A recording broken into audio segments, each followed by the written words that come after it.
Mga ka-healthy, alam nyo ba na ang simpleng masahe, hindi lang pamparelax? Parang natural na gamot din yan ng katawan. Oo, hindi lang tuluho, kundi legit na health booster. Kaya today, pag-uusapan natin kung bakit ang massage ay isang underrated pero napaka-powerful self-care habit. Una, nakakababa ito ng stress hormones gaya ng cortisol. Kaya kung feeling mo laging toxic ang araw mo, magpamassage ka na para sa mental health mo rin. Pangalawa, pinapaganda nito ang blood circulation.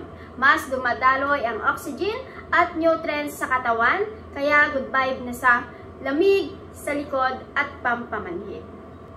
Pangatlo, nakakatulong ito sa sore muscles at body tension. Perfect to kung work from home ka, mahilig mag-gym, o kahit simpleng stress na nakaupo buong araw.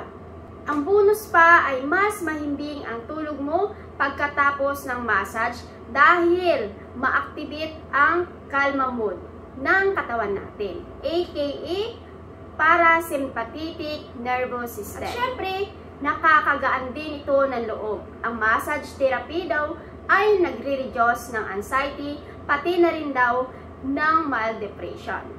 Hindi lang physical health ang naitutulong nito, mental wellness din. Kaya next time na mapagod ka, katawan man o isip, tandaan mo, minsan ang kailangan mo lang, masahe. Ang tunay na healthy, alam kung kailan magpahinga. Stay healthy, mga ka-healthy. Bye!